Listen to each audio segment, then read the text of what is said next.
L'existence de la vie ailleurs que sur la Terre alimente depuis longtemps les mythes et les légendes. OVNI, extraterrestres, martiens. Les auteurs de science-fiction ou les témoins d'événements anormaux véhiculent cette idée qu'un jour, une rencontre avec des êtres venus d'une autre planète est possible. Pour découvrir si cette idée relève du fantasme ou de la réalité, c'est l'univers tout entier qu'il faudrait parvenir à explorer. Mais les énigmes qui l'entourent sont nombreuses. Créé lors du Big Bang il y a environ 13,5 milliards d'années, il est tellement vaste que nous n'en connaissons même pas les dimensions. À l'intérieur se trouveraient des centaines de milliards de galaxies, et dans ces galaxies, des centaines de milliards d'étoiles. Notre Soleil et les 8 planètes qui gravitent autour ne sont donc que quelques grains de poussière dans le cosmos. Alors, où commencer cette quête de la vie ailleurs? Dans quelle direction regarder? Et que chercher?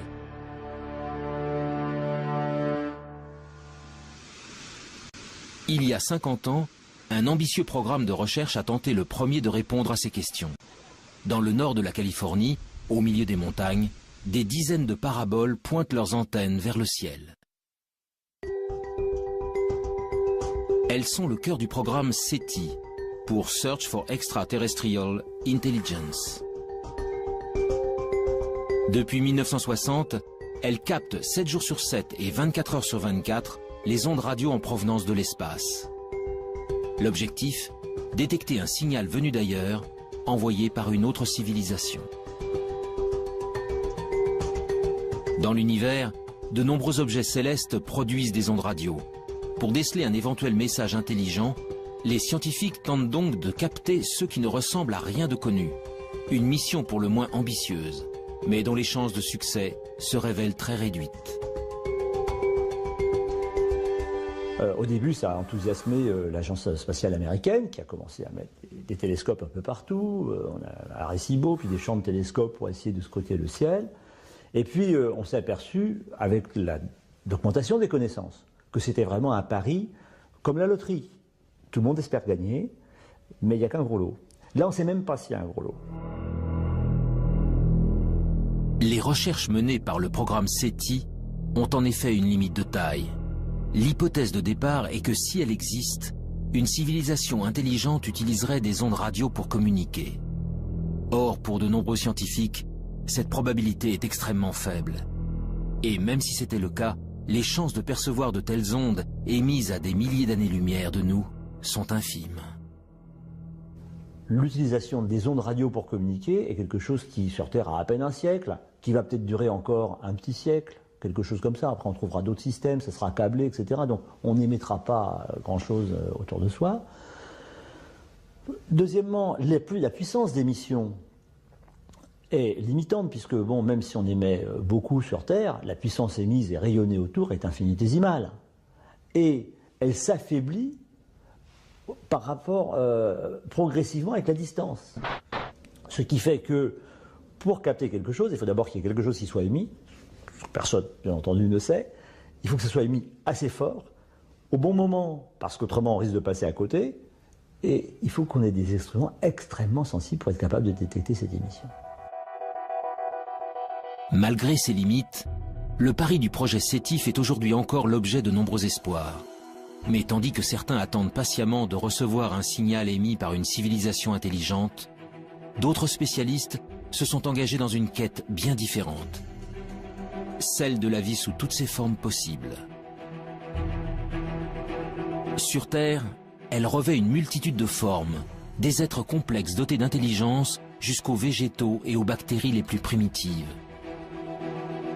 Alors, si la vie est apparue ailleurs dans l'univers, à quoi pourrait-elle ressembler? Pour le savoir, il faut d'abord définir précisément ce qu'est le vivant, et surtout connaître en détail les ingrédients essentiels à son apparition.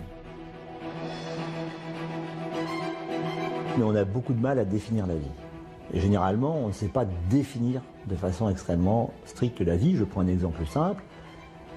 Un grain de sable, c'est pas vivant, ça tout le monde est à peu près d'accord pour le dire, comme un gros caillou. Bon. Nous, on est vivants, on est tous à peu près d'accord pour le dire. Un virus, on ne sait pas trop si c'est vivant ou pas. On ne sait pas où mettre la définition. Donc on a un problème de limite. Le principe de base de tout être vivant est sa capacité à se diviser, à croître et à transmettre de l'information à sa descendance pour évoluer. Pour chercher si la vie a pu se développer sur une autre planète, des chercheurs tentent de découvrir comment elle y est parvenue chez nous, sur la Terre. Leur objectif ? Remonter au premier temps de l'histoire de notre planète pour connaître les formes de vie les plus simples qui peuvent exister. Des formes de vie qui pourraient être à l'origine de toutes les autres.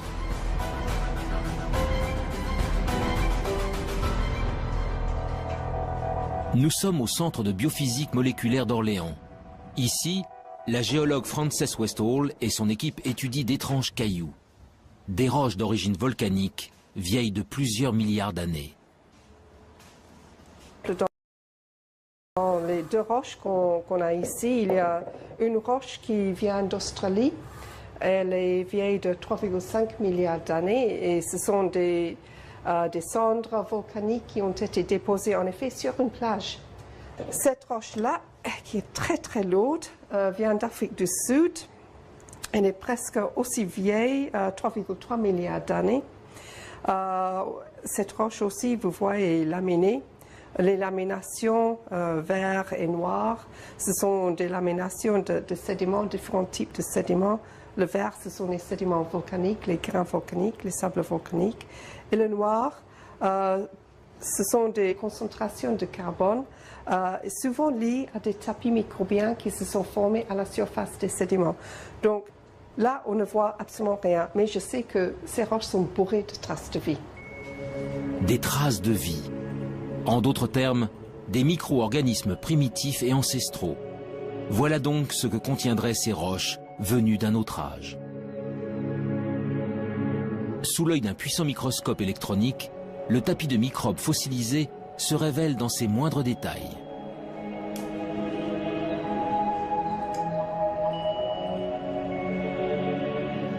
Oui, ici on voit tous les filaments qui ont formé la surface de ce tapis. Tous les filaments sont en orientation, comme ça. Comme si elles ont été entraînées dans un flux d'eau. Il s'est formé sur la plage, dans un petit ruisseau qui sortait d'une source hydrothermale. Et en effet, c'est l'écoulement de ces fluides riches en silice de la source hydrothermale qui a tué le tapis et l'a fossilisé. C'est le plus vieux tapis microbien vraiment bien préservé en 3 dimensions. Il n'existe pas un autre exemplaire au monde pour le moment.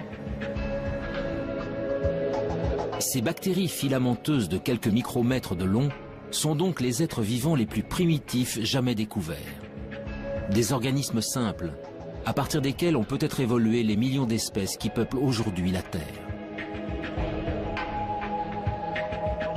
Ailleurs dans l'univers, c'est aussi à ça que pourrait ressembler la vie. Mais pour espérer la découvrir, il faut répondre à une autre question essentielle. Comment ces microbes sont-ils apparus il y a 3,5 milliards d'années?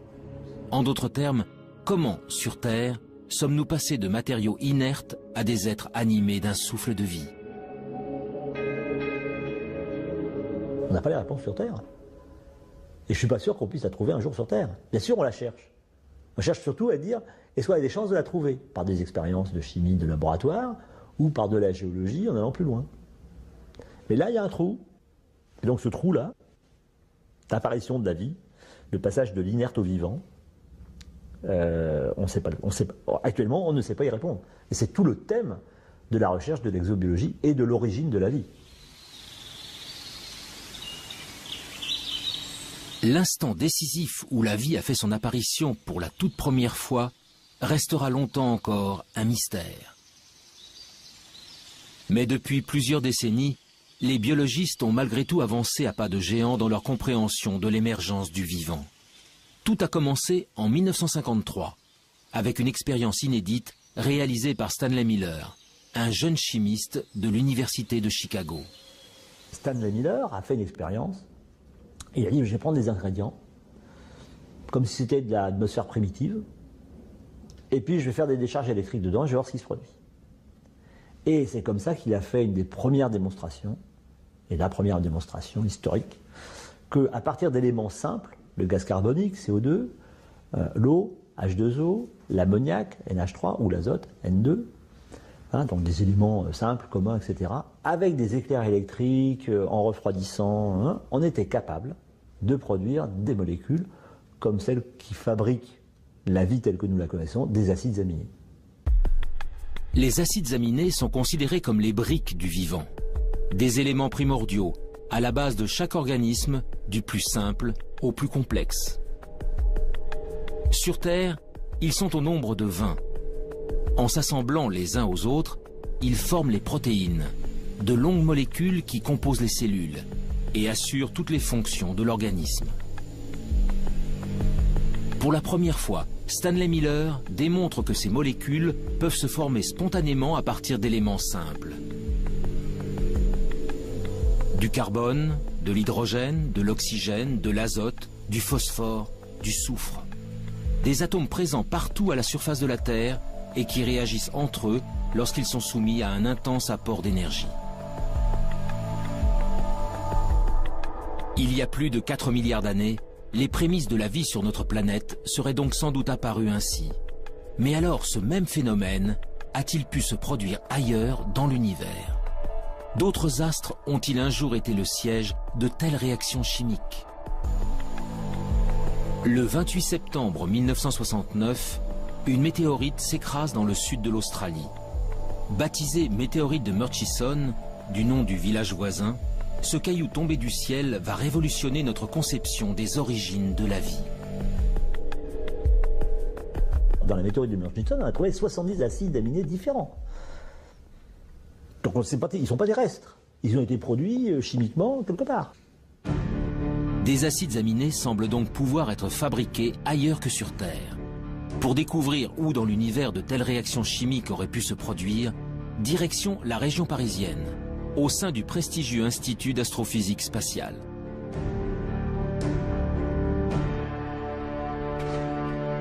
Ici, Louis Dandecourt et son équipe s'intéressent depuis de longues années à des corps célestes bien particuliers, les comètes. En ce qui concerne les comètes, eh bien disons, ce sont au moment de la formation des planètes, tout ne s'est pas formé en planètes, il est resté énormément de micro-planètes qui ne se sont pas complètement formées, qui se sont agrégées. Donc tous les grains qui sont des grains souvent de matière minérale, des grains de sable à la limite, se sont recouverts d'eau sous forme de glace, bien entendu, c'est pas de l'eau liquide, et ces objets, quand ils se rapprochent près du Soleil, la glace fond, elle pousse les poussières qui se sont agglomérées au départ, et c'est ces poussières qui font qu'on voit une très belle queue sur les comètes. Ces agrégats de roches venus du fond des âges, Louis Dandecourt tente d'en reproduire la structure dans son laboratoire. Son objectif, savoir si, au cœur des astres glacés se cachent, comme sur certaines météorites, les briques essentielles à l'apparition de la vie. À l'intérieur de cette petite enceinte sous vide, le chercheur injecte un mélange de gaz identique à ceux présents sur les comètes. De la vapeur d'eau, du méthanol, de l'ammoniac, du monoxyde de carbone. Puis il fait descendre le thermomètre jusqu'à -196 degrés, soit précisément la température régnant dans le vide intersidéral, aux confins de notre système solaire. C'est ainsi qu'il reconstitue artificiellement de la glace cométaire.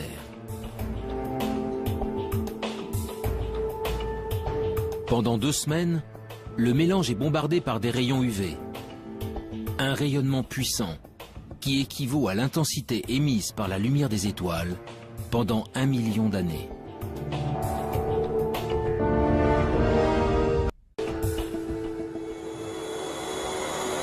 En fait, on est dans la même configuration qu'il y a 2 semaines. On a arrêté la lampe qui produit les photons et on est prêt maintenant à sortir l'échantillon qui se trouve toujours dans le cryostat. Sous l'effet de cet apport d'énergie, les glaces subissent d'intenses transformations chimiques. Après analyse, les échantillons révèlent alors la présence d'acides aminés. On a en fait une sorte d'extension de l'expérience de Miller à des systèmes solaires entiers, si vous voulez, d'une certaine manière. Eh bien, c'est quand même un très gros encouragement parce qu'on pourrait généraliser l'expérience de Miller à d'autres systèmes stellaires qu'on observe, en fait. On fait une expérience de Miller qui est valide à l'échelle cosmique. Les acides aminés, les briques fondamentales du vivant, se formeraient donc spontanément au cœur des comètes. Il y a bien longtemps, c'est peut-être même grâce à ces corps célestes que les premiers d'entre eux sont arrivés sur notre planète. Selon certains spécialistes, la vie sur Terre pourrait ainsi avoir une origine extraterrestre, une origine cométaire. Cette découverte est un grand pas dans la recherche de la vie ailleurs, car si les comètes ont pu ensemencer la Terre, elles ont peut-être également apporté des acides aminés sur d'autres planètes. Les premiers ingrédients indispensables à la vie pourraient donc se trouver n'importe où dans l'univers. Mais malgré tout, la présence d'acides aminés n'est pas forcément synonyme de vie. Alors les acides aminés sont encore des molécules un peu simples. Et quand vous prenez les acides aminés et que vous les raboutez bout à bout, si vous en mettez plusieurs centaines, vous commencez à avoir des petites protéines. Donc on peut essayer de comprendre ce qui se passe pour fabriquer des molécules de plus en plus complexes, molécules qui seraient capables de s'auto-reproduire à un moment, ce qu'on appelle de l'autoréplication, et puis finalement de s'auto-organiser et donc de créer par exemple des longues chaînes moléculaires qui sont à la base du vivant. Pour évoluer vers la vie, les briques élémentaires doivent donc s'assembler, s'organiser et acquérir la capacité de se multiplier. Or, de telles réactions ne peuvent se produire que dans des conditions très précises. Les conditions d'apparition de la vie, il faut les ingrédients de base, donc carbone, hydrogène, oxygène, azote, phosphore, soufre, et encore toute une ribambelle de produits dans très petites quantités. Il faut un milieu dans lequel cela puisse se produire. En clair, c'est la chimie dans un milieu liquide, et le milieu liquide naturel, c'est l'eau. Donc il faut qu'il y ait de l'eau. Et pour que ces réactions puissent se produire et s'entretenir, il faut qu'il y ait des sources d'énergie. C'est de la chaleur, des éclairs, qui transmettent de l'énergie à des nouvelles molécules. Ils sont capables donc de générer des nouvelles molécules de plus en plus complexes. De l'eau, de l'énergie et des ingrédients de base capables de former des molécules complexes comme les acides aminés. Voilà donc les éléments essentiels à l'émergence du vivant. Grâce aux comètes, les acides aminés peuvent potentiellement se trouver sur n'importe quel astre rocheux. Le Soleil et les milliards d'étoiles de l'univers apportent quant à eux de l'énergie en grande quantité à toutes les planètes. L'eau, en revanche, l'eau sous forme liquide, est une ressource extrêmement rare. Partir en quête de la vie extraterrestre revient donc à chercher les endroits où de l'eau pourrait exister. Des endroits que les scientifiques ont baptisés les zones d'habitabilité. Où est-ce qu'on peut trouver ça? Dans quelle région autour d'un soleil on peut trouver ces conditions? Alors, pour simplifier, la zone habitable, c'est si je prenais la Terre et que je sois capable de la déplacer plus ou moins près de son soleil. Il y a un moment où ça va chauffer beaucoup quand je m'en rapproche, il y aura une telle chaleur en surface que l'eau ne pourra exister que sous forme de vapeur. Il n'y aura plus de liquide. Si je m'éloigne, il va faire de plus en plus froid parce que je reçois de moins en moins d'énergie. Toute l'eau va se condenser, va devenir glacée. Donc je sortirai de la zone habitable. Donc ça me définit une zone habitable. Pour que de l'eau liquide subsiste à la surface d'une planète, celle-ci doit donc se trouver à la bonne distance de son étoile, ni trop loin, ni trop près. Dans notre système solaire, seule la Terre se trouve au cœur de la zone d'habitabilité. Mais pour de nombreux spécialistes, l'une de nos voisines pourrait, elle aussi, avoir abrité de l'eau dans le passé. Il s'agit de la planète Mars.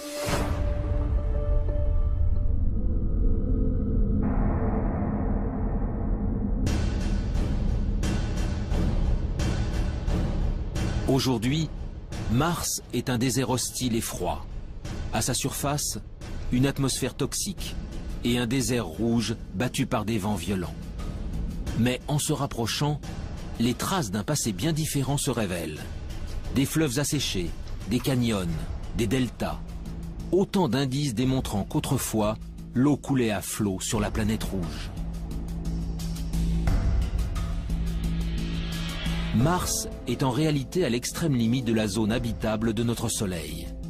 Il y a plusieurs centaines de millions d'années, elle était ainsi recouverte d'un vaste océan. Alors, cette eau aurait-elle permis à une vie extraterrestre de s'y développer? Et si oui, des organismes vivants ou fossilisés subsistent-ils encore quelque part? Depuis quelques décennies, la planète Mars fait l'objet de toutes les attentions. Américains, Russes, Européens y ont déjà envoyé près de 50 missions pour en percer les mystères. La dernière en date s'appelle Curiosity.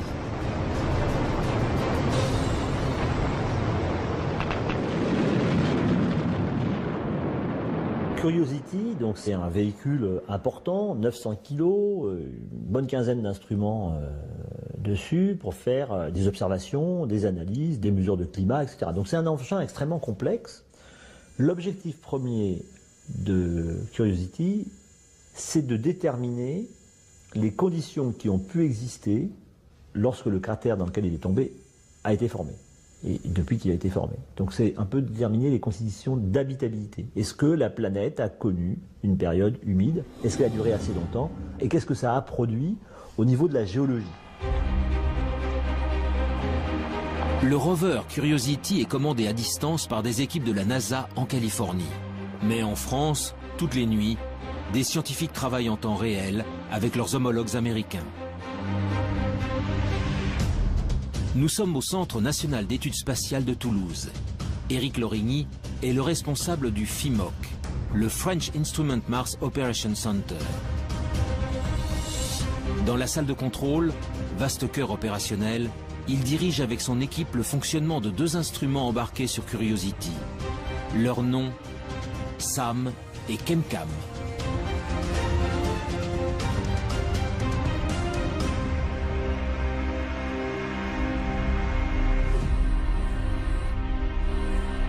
L'instrument ChemCam est un instrument qui envoie un laser sur des roches. Donc il envoie la puissance d'une centrale nucléaire sur 1 cm². Donc ça crée une explosion momentanée, mais très petite, sur la roche. Ça la met en fusion et la lumière émise par cette roche en fusion est analysée ensuite par des spectromètres qui permettent de savoir exactement la nature de la roche. L'instrument SAM, il analyse, donc il récupère des échantillons et il peut analyser soit de l'atmosphère, soit des échantillons solides et après déterminer là très finement la nature exacte de ce qu'il y a à l'intérieur de ces roches ou de cette atmosphère.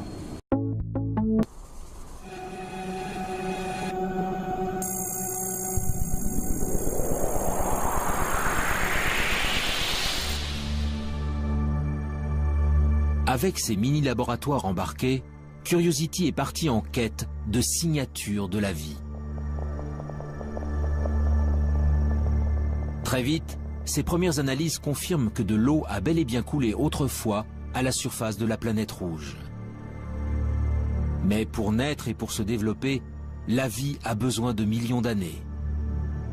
Alors, le précieux liquide est-il resté suffisamment longtemps? Pour le savoir, Curiosity a déployé son bras robotisé pour creuser le sol martien. Nous avons fait 2 forages à l'intérieur de la planète Mars. Donc ce sont des trous de 6 cm à peu près de profondeur et qui font le diamètre d'une pièce de 1 centime. Voilà. Et ces 2 forages que nous avons faits nous ont permis de découvrir de l'argile et de l'argile dans un milieu sans oxygène où la vie pourrait naître. L'argile est le fruit d'une longue dégradation de la roche par de l'eau. Sa présence est donc la preuve irréfutable que l'eau liquide a existé pendant longtemps sur le sol martien. Mais si la vie est un jour apparue sur la planète rouge, il est impossible qu'elle subsiste aujourd'hui en surface. Car Mars est en permanence soumise aux rayons cosmiques venus de l'espace. Des rayons puissants qui détruisent instantanément toute molécule organique. Le seul espoir viendrait donc des profondeurs de la roche.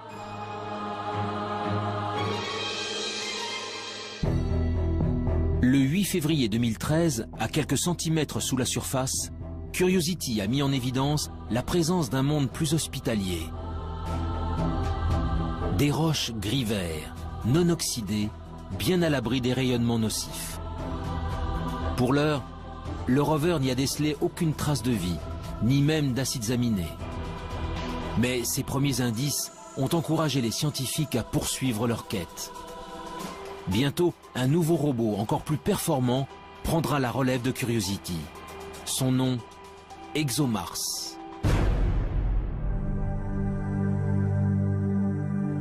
Développé par l'Agence spatiale européenne, son lancement en direction de Mars est prévu pour 2018. Mais cela fait déjà 10 ans que les chercheurs du Centre d'études spatiales de Toulouse travaillent à la fabrication de ce rover à la pointe de la technologie. Le planétologue Pierre-William Bousquet est à la tête des opérations. On considère que la vie, si elle existe encore dans le sous-sol, doit être au moins enfouie à 1 mètre, 1,50 mètre. Donc Curiosity, sa foreuse ne permet pas d'aller aussi profondément. Et de ce point de vue-là, il faudra attendre la mission ExoMars, qui est équipée d'une foreuse qui sera capable de creuser jusqu'à 2 mètres de profondeur pour trouver des formes de vie fossiles qui seraient mieux conservées et éventuellement trouver des formes de vie au présent s'il en existe encore. Cette foreuse permettra à ExoMars d'effectuer des prélèvements réguliers à une profondeur jamais atteinte. Grâce à une batterie d'instruments embarqués, il analysera ensuite les échantillons, en quête du moindre indice de vie actuel ou fossilisé. En attendant que la planète rouge ne livre tous ses secrets, la recherche de la vie extraterrestre continue ailleurs dans le système solaire.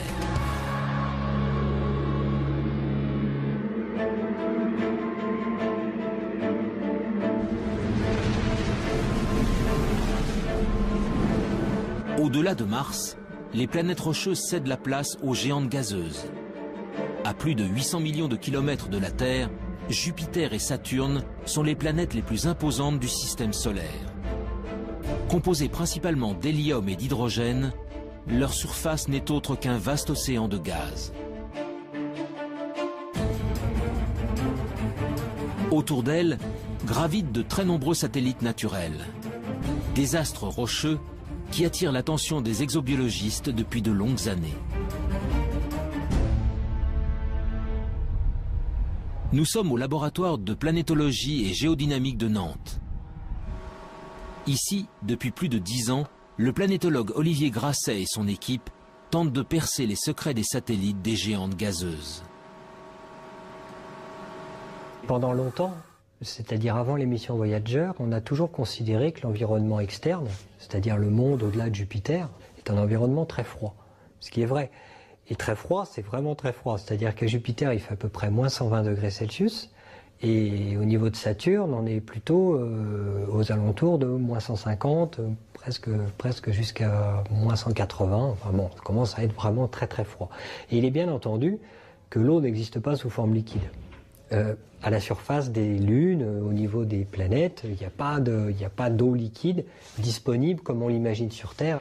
Mais ce qui est vrai en surface n'est pas vrai en profondeur. Loin, bien loin du Soleil, les satellites des géantes gazeuses sont pour la plupart recouverts d'une épaisse couche de glace. Mais en 1979, la sonde Voyager 1 découvre Europe, la 6e lune de Jupiter. Les clichés révèlent alors une surface extrêmement lisse, la plus lisse de tout le système solaire, parcourue par de mystérieuses lignes sombres. 15 ans plus tard, la mission américaine Galileo livre des photos en haute résolution et vient approfondir ses observations. façon assez simple de l'expliquer, c'est quand on a des poches liquides en dessous. C'est beaucoup plus difficile à expliquer si on n'a que du solide en dessous. Il y a aussi des très grandes fractures, plusieurs milliers de kilomètres à la surface. Et ces fractures, en fait, on a pu voir qu'elles n'étaient pas faites de glace pure, mais qu'elles étaient faites avec un mélange de glace et de sel. Donc ça, c'est évidemment quelque chose qui très rapidement nous a fait penser, en dessous, il y a peut-être un océan liquide avec des sels, un océan salé. Parce que si à un moment je casse la croûte, l'océan salé remonte et puis ce qui va me rester, c'est cette signature de sel le long des lignes.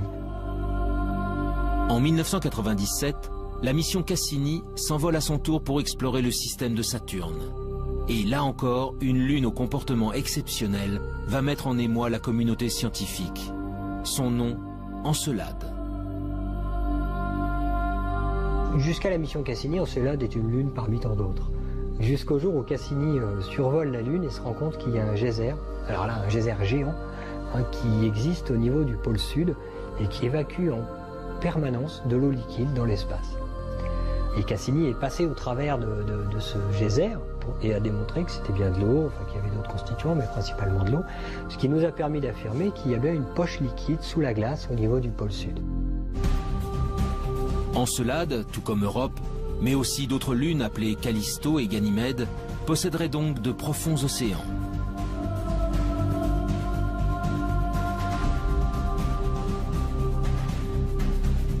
Mais cette eau est enfouie sous des kilomètres de glace dans l'obscurité la plus totale. Dès lors, peut-elle malgré tout héberger des êtres vivants? Sans aucun apport de lumière, la vie est-elle capable de subsister? En parallèle à l'exploration spatiale, on a poursuivi avec des moyens nouveaux l'exploration de la Terre, d'autres disciplines scientifiques. Et ils ont découvert qu'il y avait des organismes, des micro-organismes essentiellement, mais même des organismes supérieurs, qui vivaient dans des conditions tout à fait particulières. Et ils ont appelé ça des extrémophiles. Donc ça voulait dire que la vie aurait pu exister et se développer sur ces corps célestes dans des conditions beaucoup plus larges que les conditions physiques qu'on connaissait au départ sur la Terre. Pour les spécialistes, ces organismes ultra résistants seraient donc capables de survivre dans les océans enfouis des satellites glacés. Mais pour que de telles formes de vie apparaissent, un autre élément se révèle essentiel.